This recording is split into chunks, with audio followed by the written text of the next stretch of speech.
하나님의 말씀 보도록 하겠습니다. 사랑하는 하나님 아버지 감사합니다. 우리의 찬양을 연락하여 주시고 또 우리가 하나님 앞에 드린 교육관을 연락하여 주시옵소서. 우리 예배가 신령과 진정 가운데 하나님께 또한 연락이 되는 귀한 시간 될 줄로 믿습니다. 성령님 우리의 마음을 열어주시고 하나님의 진리의 말씀으로 일어나게 하여 주시옵시며 새로운 마음으로 주님 앞에 헌신할 수 있는 복된 능력을 주님 이 시간 허락하여 주시옵소서. 예수 그리스도의 이름으로 간절히 기도드립니다. 아멘. 지난 금요일에 개봉한 한 영화가 있습니다. Son of God이라는 영화인데요. 이 영화를 제작한 분의 그 특징이 많은 화제가 되고 있습니다. 이 영화를 제작하신 분은 마크 버넷이라는 그러한 분입니다. 여기 그림의 오른쪽에 이렇게 나와 있는데 그의 부인 로마와 더불어 원래 히스토리 채널에서 20부작으로 더 바이블이라는 시리즈를 했는데요. 그것을 영화와 다시 편집하여서 지난 금요일에 이렇게 개봉을 하게 된 것입니다. 마크 버넷이라는 분은 우리에게 이름은 생소할지 모르지만 그가 만든 서바이버라는 시리즈를 통해서 또 그 음악방송 중에서 보이스라는 그 프로그램이 있는데요. 여러 프로그램을 통해서 그의 제작 능력이 특별히 작년에는 프로듀서 오브 더 이어로 뽑힐 만큼 제작 능력이 뛰어난 분입니다. 이분의 인생의 목표가 무엇인지 인터뷰 동안에 말을 했는데요. 이분의 인생의 목표는 자기가 하는 일을 통해 10억 명에게 예수님을 증거하는 것이 꿈이라고 합니다. 그래서 이 영화를 개봉하게 되고 전 세계 약 120여 개국에 어느 곳에서도 이 영화를 요청하는 곳에 영화를 지금 개봉하려고 지난 금요일에 개봉이 되게 된 것입니다. 특별히 헐리우드나 세상에 많이 속해 있는 그러한 직업군에 있는 사람 중에서 하나님을 사랑하며 복음 가운데 그리스도를 증거하기를 원하는 마크 버넷의 이 놀라운 그 취지와 그러한 그 헌신이 우리에게 많은 도전을 주고 있는 것입니다. 하나님께서는 여러분과 저에게 vocation, 직업을 통해서도 그냥 먹고 사는 생계 수단으로만 주신 것이 아니라 그곳에서 예수 그리스도를 증거하며 주님을 따라가는 그러한 제자의 삶으로 우리를 부르고 계시는 것입니다. 오늘 본문은 제자에 관한 말씀입니다. 마테터스라고 불리우는 제자라는 단어는 원래 스승을 본받는 자다라는 그러한 뜻입니다. 구약에도 제자라는 단어가 쓰임을 받았는데요. 열왕기하 2장에 보면 엘리야와 엘리사의 제자들이 있었다라고 나와 있습니다. 예수님 당시에 예수님의 제자들을 괴롭혔던 대표적인 바리새인들이 있는데 바리새인들도 제자들을 데리고 다녔다라고 나와 있습니다. 요한복음 9장 28절에 그들이 욕하여 이르되 예수님의 제자들에게 욕하는 것이죠. 너는 그의 제자이나 그는 모세의 제자니라. 예수님을 따라가는 병 가운데서 낫게 되고 눈먼 자가 보게 되고 예수님을 따라가는 그 어업을 버리고 사람 낚는 어부가 되고자 하는 그리스도를 쫓는 사람들에 대해 폄하하면서 너는 그의 제자이지만 우리는 예수님보다 훨씬 높은 율법과 구약의 출애굽에 인도를 했던 모세의 제자라고 말을 한 것입니다. 요한도 제자들을 데리고 다니면서 기도를 가르쳤다라고 복음서에 이렇게 나와 있습니다. 그러한 의미에서 본다면 우리는 누군가를 닮고 지금도 누군가를 쫓고 있는데요. 누군가도 될 수 있고 사물도 될 수 있는데 우리는 다 누군가의 또는 무엇의 제자로 살아가고 있는 것입니다. 하나님께서는 우리가 우상을 쫓던 제자들, 재물을 쫓던 제자들, 세상에 망령된 것을 쫓던 제자들인 우리들을 불러주셔서 구원주 예수 그리스도의 삶을 쫓는 그의 복음과 그의 사역을 쫓는 그리스도의 제자로 우리를 부르신 것입니다. 그러면 오늘 본문에 그리스도의 제자는 예수 그리스도를 닮아가고 본받는 자들인데 어떠한 특징이 있을까요? 오늘 본문에 예수님은 수많은 사람들이 따라오고 있는 과정 가운데 그들을 돌이켜 그들을 향해서 무리에 머물지 말고 제자가 되라고 말씀하여 주십니다. 첫 번째 예수님의 제자는 모든 관계를 그리스도 다음으로 하는 우선순위가 예수 그리스도임을 알 수가 있습니다. 무릇 내게 오는 자가 자기 부모와 처자와 형제와 자매와 더불어 더욱이 자기 목숨까지 미워하지 아니하면 능히 내 제자가 되지 못하고. 주님의 제자가 될 수 없는 사람은 어떠한 사람입니까? 예수님 대신에 가족을 우선시하며 또는 다른 것을 우선시하게 되었을 때 주님의 제자가 될 수가 없는 것입니다. 성경 전반적으로 하나님께서는 부모, 처자, 형제, 이 땅의 관계를 무시하며 살으라고 명령하지는 않으셨습니다. 그러나 그들을 보다 더 잘 섬기고 부모님, 처자, 형제, 자매, 이웃, 원수까지도 그 관계가 바로 서기 위해서는 가장 먼저 그리고 가장 소중히 예수 그리스도를 섬겨야만 된다라는 것입니다. 모든 부모, 처자, 형제, 이 땅에서의 관계는요, 주님이 오시는 그날, 또 우리가 주님의 부름을 받는 그날에 이 관계는 끝나게 됩니다. 그래서 이 땅의 현시적인 관계에 집중하는 것이 아니라 영원한 우리의 구원주 예수 그리스도의 관계에 우선시하라라는 것입니다. 여러분, 지난주에 우리 한국과 우리 북한에 이산가족 상봉이 있었죠. 60여 년 만에 만난 그 식구들이 이렇게 함께 만나 서로 앉기도 하고 웃기도 하며 울기도 하는 그러한 가족의 이해가 나타났습니다. 통계적으로 보게 되면 2040년쯤에 되면 이산가족이 더 이상 없게 되는, 왜냐하면 분단한 지가 벌써 90년이 넘어가기 때문에 더 이상 이산가족이 없게 된다고 합니다. 그 뜻은 그 전에 통일되는 것이 이산가족의 그 염원이 되고 우리의 소원이 되는 것입니다.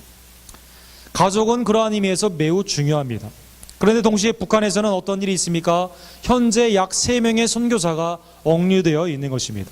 미국 선교사, 호주 선교사, 한국의 선교사가 지금 억류 중에 있는 것입니다. 그분들은 호주와 미국, 한국에 있는 가족들이 소중하지 않았을까요? 가족들은 소중했지만 복음을 증거하고 주님을 따르는 일이 더 하나님의 명령 가운데 순종이었기 때문에 그 일 가운데 억류가 되어 있지만 하나님의 일로 그들은 헌신하고 있다는 것입니다. 사랑하는 성도 여러분, 우리의 신앙 가운데 때로는 가족의 관계, 다른 모든 관계가 신앙을 위협할 때가 있습니다. 그때 예수님은 우리에게 준엄히 묻고 있습니다. 나의 제자가 되려면 예수님을 먼저 선택하라라는 것입니다. 예수님을 먼저 따르는 그 삶의 우선순위로 나아가라라는 것입니다. 두 번째로, 예수님은 모든 관계를 그리스도 다음으로 할 뿐만 아니라 주님을 따르는 제자는 자기의 십자가를 지고 주님을 따라야 된다라고 말씀하고 있습니다. 누구든지 자기 십자가를 지고 나를 따르지 않는 자도 능히 내 제자가 되지 못하리라. 두 번째로 되지 못한다라는 그 조건이 나와 있습니다. 그것은 자기 십자가를 지지 않는 자는 따르지 못한다라는 것입니다. 십자가는 오늘날에 어떤 액세서리나 또 걸려있는 그러한 의미가 아니라 십자가형을 의미하는 그러한 단어였습니다. 크로스라는 단어보다는 크루시픽션이라는 단어가 더 적합한 단어였다라는 것입니다. 예수님을 따라가기 때문에, 예수님은 십자가를 향해 나아가고 있기 때문에 그리스도를 따라가는 자도 우리의 십자가를 지고 그를 따라가야만 된다는 것입니다. 십자가는 당시에 자기의 죄를 십자가에 쓰고 많은 사람들 앞에서 자기가 죽게 되는 십자가를 지고 감으로 말미암아 수치를 의미하는 그러한 형이었습니다. 그리스도를 따라가는 그러한 제자의 삶 가운데 수치와 고난이 있을 수가 있습니다. 그때 그것을 부인하지 말라라는 것입니다. 마가복음 8장 37절과 38절에 예수님은 구체적으로 이렇게 말씀하셨습니다. 사람이 무엇을 주고 자기 목숨과 바꾸겠느냐? 누구든지 이 음란하고 죄 많은 세대에서 나와 내 말을 부끄러워하면 인자도 아버지의 영광으로 거룩한 천사들과 함께 올 때에 그 사람을 부끄러워하리라. 이 땅이 중요하고 이 땅의 나의 삶이 중요하기 때문에 사람들이 나를 수치와 모욕 가운데 신앙을 핍박할 때 그것을 버리게 되면 영원 가운데 우리를 부르신 예수 그리스도가 다시 오시는 그때 예수님도 우리를 부인하신다라는 것입니다. 악하고 음란한 세대에서는 예수님을 따르는 제자들에게 고난과 핍박을 줍니다. 그때 너의 십자가를 지고 그 수치와 고난, 그걸 두려워하지 말고 너의 영혼을 바꾸지 말고 하나님의 은혜 가운데 십자가를 지고 나를 따라오라라는 것입니다. 마태복음 16장 25절에도 누구든지 제 목숨을 구원하고자 하면 잃을 것이요 누구든지 나를 위하여 제 목숨을 잃으면 찾으리라. 주님을 이 땅에서 수치스럽다고 부인하게 되면 주님도 우리를 버리시게 되는 것입니다. 이 땅에서 나의 생명을 얻으려고 예수님을 포기하게 되면 이 땅의 나의 목숨은 연장할지 모르겠지만 영생을 그것과 바꾸게 된다라는 것입니다. 사랑하는 성도 여러분, 주님을 쫓아간다고 하는 그 제자의 삶 가운데 우리의 삶의 최고의 우선순위가 주님을 쫓는 제자도가 되기를 간절히 원합니다. 예수 그리스도가 우리 삶 가운데 가장 우선순위가 되기를 간절히 원합니다. 신앙의 많은 핍박이 악하고 음란한 세대 가운데 우리를 도전한다 하더라도 그 십자가를 지고 주님을 쫓는 하나님의 귀한 제자들이 되기를 간절히 원합니다. 그러면 이러한 제자도는 주님을 따르는 모든 자들에게 벌써 기대값 가운데 예상을 하고 있어야만 됩니다. 예상을 하지 못하면 낭패를 당하기 때문인 것입니다. 예수님은 두 가지 비유를 해주십니다. 첫 번째, 짓담한 망대의 비유를 해주십니다. 28절에서 30절까지 보게 되면 어떠한 사람이 망대, 타워라고 불리우는 큰 건물을 짓고 싶어 합니다. 그런데 비용을 잘못 계산했습니다. 짓다 보니 기초한 다음에 돈이 없습니다. 그래서 짓다 말게 되었습니다. 그 사람들이 비난합니다. 저 멍청한 사람 같으니라고. 기초만 하고 결국 못 세웠네라고 사람들이 비웃는 것이죠. 여러분, 북한에 류경 호텔이라는 것이 있죠. 여기 보시면 1987년도에 한국보다 가장 높은 건물을 짓는 조건으로 프랑스 건축회사에게 이 일을 맡겼습니다. 조건은 딱 하나입니다. 한국 기술로 지을 수 있는 건물보다 더 높게 지으라라는 것입니다. 105층에 330m가 계획이 되었습니다. 20년이 지난 상태에 오른쪽의 형태로 유리도 끼우지 못하고 엘리베이터도 없고 물도 들어오지 않는 아주 흉측한 건물이 되었습니다. 약 10년 동안 이 건물이 제 기능을 하지 못하다가 드디어 작년에 완공이 되었다고 합니다. 작년에 CNN에서 많은 건축가들에게 서베이를 했습니다. 우리 인류의 건축사 중에 가장 흉물이 뭐냐? 당당 1등을 하게 되었습니다. 건축은 완성되었지만 10%만 사용이 되고 전기도 제대로 들어오지 않고 아무것도 하지 못하는 쓸데없는 자존심 때문에 높이 지으려고 지었다가 국민은 굶어 죽는데 아무런 헛된 망상 가운데 제대로 짓지 못한 대표적인 예가 되는 것입니다. 사람들은 이걸 보며 건물을 비웃을 뿐만 아니라 건축자, 누가 지었는지를 사람들은 비우는 것입니다. 만약 우리가 교육관을 계획했는데 중간에 포기했다면 아마 중간에 잘못 계산을 되어 그렇게 되었다면 많은 질타의 대상이 되겠죠. 예수님을 따라가는 자도 마찬가지다라는 것입니다. 주님을 따를 때 바른 기대를 가지고 희생이 있음을 깨닫고 그 가운데 고난과 역경이 있음을 미리 예상을 해야지 주님을 따르면 내 뜻대로 모든 것이 된다고 잘못 계산해서는 되지 않는다라는 것입니다. 두 번째, 전쟁을 시작하는 왕이 전쟁 비용을 잘못 계산을 했습니다. 나는 10,000명의 군사가 있는데 20,000명의 나라와 싸우고 싶습니다. 그런데 다시 생각해 보니 그러면 나라가 망할 것 같습니다. 그래서 결국 화친을 하여 그 나라 밑으로 들어가게 된 것입니다. 대표적인 예는 구약의 베냐민 지파의 그 전쟁을 생각해 볼 수가 있습니다. 기브아 사람들이 성적 유린에 많은 죄를 지어서 거기에 대한 마땅한 심판이 있어야 되는데요. 기브아 사람이 베냐민 사람이라는 이름을 가지고 그 이유 하나를 가지고 종족주의로 온 이스라엘과 전쟁을 하게 된 것입니다. 당시 이스라엘 전체는 40만이었고 베냐민은 26,000명이었습니다. 그런데 베냐민 사람들은 불량배, 자기 동족이라고 보호하기 위해 전쟁을 시작하게 된 것입니다. 그래서 전쟁 후에 25,000명이 죽게 된 것입니다. 인류의 역사, 성경은 기록하고 있는 것뿐만 아니라 현대의 전쟁에서도 이러한 일은 비일비재합니다. 잘못 계산하여 멸망한 전쟁 중에 전쟁사에 기록되는 것 중에 파라과이 전쟁이 있습니다. 파라과이 당시 대통령은 로페스였습니다. 그런데 로페스는 아마존의 그 땅을 더 얻고자 브라질과의 접종 전쟁을 시작하게 됩니다. 브라질이 하지 말라고 그러는데 또 전쟁을 하게 되면서 아르헨티나를 침공합니다. 그리고 우루과이를 침공하게 된 것입니다. 파라과이는 당시에 그렇게 부자 나라가 아니었습니다. 남미의 가장 유력한 나라는 브라질, 아르헨티나, 우루과이였는데 이 삼국 동맹과 전쟁을 시작하게 된 것입니다. 이 전쟁을 시작할 때는 인구가 53만 명이었습니다. 그러나 게임이 되지 않은 이 전쟁 가운데 전쟁 후에는 22만 명으로 수많은 사람들이 죽게 되어 반 이하로 줄게 된 것입니다. 그리고 20대 남성은 전쟁에 참여하여 90%가 사망을 했습니다. 그리고 대통령도 나중에 죽게 되죠. 그 후에 파라과이는 아직도 남미에서 가장 가난한 나라에 속해 있는 것입니다. 전쟁을 할 때 무엇이 있느냐를 잘 생각했어야 되는데 생각도 하지 않고 자기의 뜻대로 했다가 낭패를 당하게 된 것입니다. 예수님은 오늘 33절의 비유를 이렇게 해석하여 주십니다. 이와 같이 건축자의 비유, 전쟁을 일으킨 왕의 그 실패의 비유를 보면서 이와 같이 너희 중에 누구든지 자기의 모든 소유를 버리지 아니하면 능히 내 제자가 되지 못하리라. 세 번째로 제자가 되지 못한다라고 말씀하여 주신 것입니다. 이 뜻은 무엇입니까? 우리의 삶의 모든 것을 주님 앞에 의탁하지 아니하면, 주님을 가장 소중히 여기고 신앙을 가장 소중히 여기지 아니하면 참된 제자가 될 수 없다라는 것입니다. 올랜도에 1970년대에 한참 부흥을 했다가 교회에 굉장히 어려움을 맞게 되었던 그레이스 교회라는 교회가 있습니다. 그들은 1980년대에 교회 성장론이라는 것을 교회에 도입하게 되는데요. 많은 사람들을 우리 교회에 올 수 있는 방법이 뭐냐? 그것은 세상의 그 광고의 기법이나 사람들이 원하는 것들을 사용하는 것이다라고 생각을 했습니다. 그래서 당시에 그 쿠어스라는 회사 맥주 광고가 있었는데요.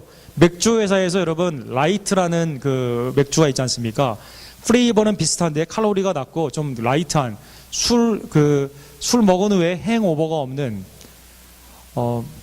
저는 잘 모르겠지만 여러분 잘 아실 수 있을지 모르겠습니다. 그런 술이 있는데요. 거기에 그것을 따가지고 크리스천이티 라이트라는 그 광고를 도입했습니다. 그래서 위에 보면 More me, less God, More me, less God. 우리 교회는 아주 편안한 교회입니다. 와서 자기 주장하시고 자기 거 얻으시고 하나님에 대해서 너무 신경 쓰지 않아야 된다고 한 것입니다. 1988년도에 크리스천이티 투데이에서 이 교회를 그 예로 해가지고 다음과 같은 사파를 넣습니다. The Light Church. 이 교회는 어떠한 교회입니까? 24%의 헌신이 적은 교회이다라는 것입니다. 11조는 10%인데요. 우리 교회는 7.5%만 내면 됩니다. 설교는 15분 안에 마치게 되고 모든 예배는 45분 안에 끝나게 됩니다. 우리는 10계명을 가르치지 않습니다. 8계명만 가르칩니다. 그리고 우리 교회에 오는 사람 하나님의 천년왕국이 아닌 800년의 왕국만 가르치게 된다는 것입니다. 이 교회는 어떻게 됐을까요? 잠깐의 센세이셔널한 효과가 있어서 많은 사람들을 어트랙트하긴 했지만 결국 이 교회는 거의 생명을 유지하지 못하는 기근의 상태로 가게 되었다는 것입니다. 사랑하는 성도 여러분, 예수님의 명령을 우리가 약화시키고 그것을 우리의 뜻대로 변화시키게 되면 참된 주님의 제자를 길러낼 수가 없는 것입니다. 그러면 우리에게 하나의 질문이 생기게 됩니다.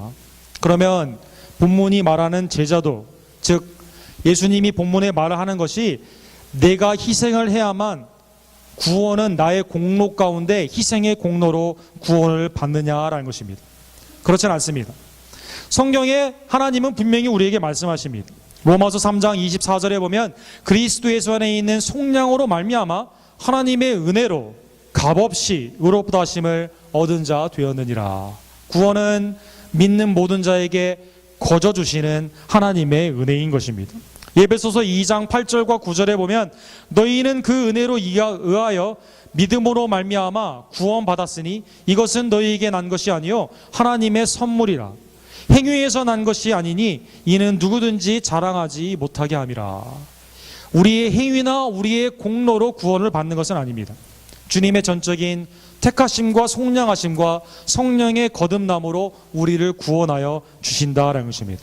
그러면 주님이 여기에서 말씀하신 제자도란 무엇일까요? 그것은 믿는 자로 주님을 따라가는 이 땅에서의 삶을 의미한다라는 것입니다. 신앙생활을 할 때 바른 기대를 가지고 신앙생활을 하라라는 것입니다. 기복신앙처럼 내가 원하는 것을 관철시키는 것이 신앙이 아니라 주님의 그 은혜를 받아들이고 주님의 말씀을 순종하며 살아가는 것이 신앙이다라는 것입니다. 예수님이 오병이의 기적, 병든 자를 고쳐주시고 귀신 들린 자를 내어 쫓게 되었을 때 수많은 무리가 요한복음 6장에 보면 따라오게 됩니다. 그런데 주님이 이제 나를 따라오는 자 십자가를 져야 된다고 하고 나의 참된 몸과 참된 피를 먹어야 된다고 말씀하시고 성령으로 거듭나야 된다고 말씀하시고 주님을 따라가는 자에게 고난이 있다고 말씀하게 되니까 그 따라오던 많은 사람들, 요한 사도는 그것을 제자들이라고 말을 했는데요, 제자 중 여럿이 듣고 말하되 이 말씀은 어렵도다 누가 들을 수 있느냐 한데. 그리고 66절에 보면 그때부터 그 제자 중에서 많은 사람들이 떠나가고 다시 그와 함께 다니지 아니하니라. 예수님을 따라가게 될 때 더 이상 내 뜻은 이룰 수 없구나, 주님이 내가 원하는 것은 주실 수 없구나라는 생각을 가지고 제자들이 예수님에게서 축축축 떨어져 나가게 되는 일이 있게 되었다는 것입니다. 예수님은 67절에 보면 이렇게 12 제자에게 묻습니다. 너희도 떠나가려느냐라고 묻는 것입니다. 많은 신학자들은 이 순간이 예수님의 이 땅에서의 제자화에 많은 사람들이 가장 큰 위기로 느끼는 순간이 되었을 것이다라고 해석합니다. 그런데 이때 베드로가 이렇게 말을 합니다. 시몬 베드로가 대답하되 주여 영생의 말씀이 주께 있사오니 우리가 누구에게로 가리이까. 그리고 제자들은 예수님을 계속 따라가게 된 것입니다. 현세에 있어서의 나의 뜻을 관철시키는 것이 신앙이 아니라 주님께서 우리를 위해 이미 하신 그 은혜를 받아들이고 주님과 동행하는, 그것이 나의 십자가를 지고 나의 모든 관계를 뒤로 하는 그러한 것이다 하더라도 그걸 쫓는 것이 제자도다라는 것입니다. 사랑하는 성도 여러분, 우리는 왜 예수 그리스도를 믿고 따라갑니까? 왜 우리는 교회에 오고 왜 주님의 나라와 영광을 위해 우리의 삶을 헌신하고 있을까요? 이걸 함으로 말미암아 내 구원을 얻는다, 그것은 아닐 것입니다.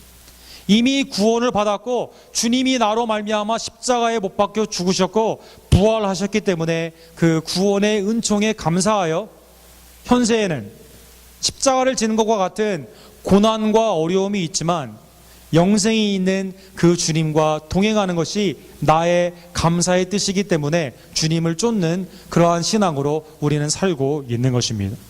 사랑하는 성도 여러분, 하나님의 놀라운 축복 가운데 한국이 놀라운 부흥 성장의 역사가 있었습니다. 1988년도에 1000만 명의 막 그 숫자를 넘게 되고요. 1995년도에는 가장 마지막 통계 중에 가장 높은 1200만에 근접하는 많은 숫자가 있었습니다. 그러나 여러분 잘 아시는 것처럼 2000년대 들어오고 2011년 마지막에는 어떤 통계에는 800만, 많이 잡은 것은 900만밖에 되지 않습니다. 그러면 구원이 얻었다가 잊어버리는 그러한 일이 될까요? 아니, 사람들이 이렇게 통계가 늘어나다가 줄어드는 그 이유가 무엇일까요? 제자가 되었다가 안 되는 그런 일이 있었던가요? 잘못된 기대를 가지고 주님을 믿었던 사람들이 많이 있었다는 것입니다. 주님을 따르는 그것이 나의 현세의 복을 누리는 그런 것이 아니라 나의 영생을 주시기 위해 예수 그리스도가 죽으시고 부활하시며, 그리고 주님을 따라가는 삶이 고난과 어려움이 있지만 주님을 따라가게 될 때 놀라운 하나님의 은혜를 받는 그것을 참신앙에 대한 강조가 없었기 때문에 많은 사람들이 실망과 낙심 가운데 자기의 뜻이 이루어지지 않을 때 신앙을 포기하게 되는 엉뚱한 일이 일어나게 된 것입니다. 1970년대에 오카노 목사님이 살아있는 교회를 통해서 처음 제자 훈련을 도입했습니다. 이때 한국에 많은 충격적인 반대 운동들이 있었습니다. 오늘날 제자가 왜 평신도냐라는 것입니다. 제자는 목회자나 교육자나 전도자가 되지 왜 제자라는 것입니다. 주님은 마태복음 28장에 제자들에게 제자를 삼으라고 명령하시죠. 세례를 주고 내가 너희에게 가르쳐 지키게 한 것을 그 가르친 것을 다 지키게 하라고 명령하여 주신 것입니다. 여러분과 우리 모두는 그리스도 안에서 단순한 수동적인 신앙을 하라고 부른 것이 아니라 주님의 제자 삼는 사역 가운데 적극적인 제자도로 부름을 받게 된 것입니다. 평신도를 깨운다 이 책과 제자 훈련을 통해서 한국 교회가 기반이 단단해지는, 더 이상 기복신앙이 아닌, 아직도 그런 것은 있긴 하지만 평신도의 위치와 평신도의 사역에 관한 많은 강조가 이루어지게 된 것입니다. 사랑하는 성도 여러분, 주님의 제자도 우리는 본인이 원건 원치 않던 간에 누구를 따라가게 되고 누구를 닮게 됩니다. 안타깝게도 오늘날 많은 사람들이 우상을 닮고자 하죠. 안타깝게도 오늘날 많은 사람들이 재물의 신을 따라가고 있습니다. 안타깝게도 삶 가운데 관계와 내가 원하는 그 주님을 쫓아가며 그들의 제자로 살고 있는 것입니다.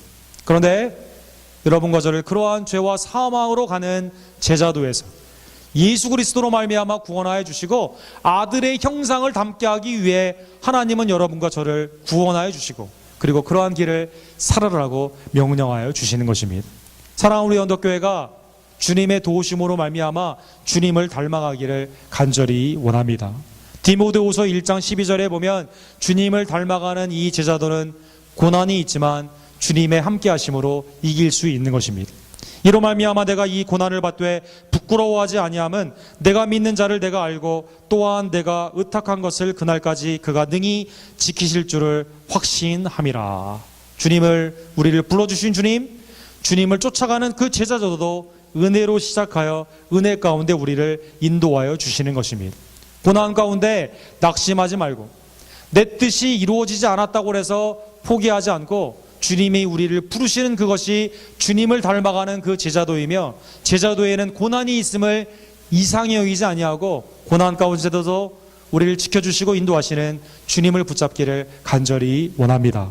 베드로 사도도 갑바도기아와 아시아에 있는 고난 가운데 있는 성도들에게 이렇게 말씀하십니다. 5장 10절에 보면 모든 은혜의 하나님 곧 그리스도 안에서 너희를 부르사 자기의 영원한 영광에 들어가게 하시니가 잠깐 고난을 당한 너희를 친히 온전하게 하시며 굳건하게 하시며 강하게 하시며 터를 견고하게 하시리라. 주님은 여러분과 저를 은혜 가운데 무엇으로 불러주셨습니까? 영원한 영광으로 불러주셨다라는 것입니다. 영원한 영광이 우리 앞에 있는데 이 땅에서의 현세의 신앙의 삶은 고난이 없을 수가 없다라는 것입니다. 그러나 두려워하지 마십시오. 그 고난으로 말미암아 하나님이 우리를 온전하게 하시며 굳건하게 하시며 강하게 하시며 터를 강건하게 견고하게 하여 주신다라는 것입니다. 사랑하는 성도 여러분, 주님을 따라가는 우리들 모든 관계를 주님 다음으로 주님을 가장 우선시 여기며 모든 관계를 주님 다음으로 생각하는 주님의 참된 제자가 되기를 간절히 원합니다. 주님을 따라가는 우리 모두들 항상 주님이 우리에게 신앙을 요구하실 때 이 땅은 그것을 방해하기 위해 고난을 주지만 그러나 그 십자가를 지고 영생의 주님을 따라가기를 간절히 원합니다. 잘 알고 건축하여 온전히 마친 건축자처럼 전쟁을 시작하여 완전히 이김으로 말미암아 많은 사람들의 영광을 나타내는 것처럼 주님을 따라가는 이 땅에서의 신앙의 바른 기대를 가지고 고난 중에서도 주님과 동행하며 주님의 영광 가운데 부름받았음을 기뻐하고 감사 가운데 하나님께 영광을 돌리고 복음을 증거하는 주님의 참된 제자들이 되기를 간절히 원합니다. 기도하겠습니다. 사랑의 하나님 아버지 감사합니다. 오늘 말씀을 통해 이 땅에서의 제자도가 그렇게 쉽지 않음을 우리에게 알려주심에 감사드립니다. 하나님, 주님을 믿고 살아가는 것에 사탄 마귀의 여러 가지 미혹이 있고 또 우리의 아직 성화되지 못한 죄성이 때로는 우리를 절망케 하며 또한 주위에 있는 많은 세상의 풍조들이 우리를 미혹하는 이때 하나님 우리를 구원하시고 우리의 영생 가운데 초대하여 주신 예수 그리스도의 십자가와 부활을 늘 감사히 여기며 주님과 동행하는 하나님의 백성들이 되기를 간절히 원합니다. 다른 어떠한 것들의 제자가 아닌 그리스도의 제자됨으로 말미암아 그리스도의 향기를 품으며 그리스도의 문자가 되며 하나님의 영광 가운데 예수 그리스도를 증거하는 주님의 복된 제자들의 삶이 될 수 있도록 주님 우리 언덕교회를 축복하여 주시옵소서. 하나님 바른 신앙, 바른 기대를 가지고 살아가기를 간절히 원합니다. 나의 뜻이 아닌 하나님의 뜻이 나의 삶 가운데 이루어지기를 기도하며 오직 하나님의 영광을 위해 먹든지 마시든지 이 땅에서 삶을 사는 하나님의 참된 백성들 될 수 있도록 역사하여 주시옵소서. 예수 그리스도의 이름으로 간절히 기도드립니다. 아멘.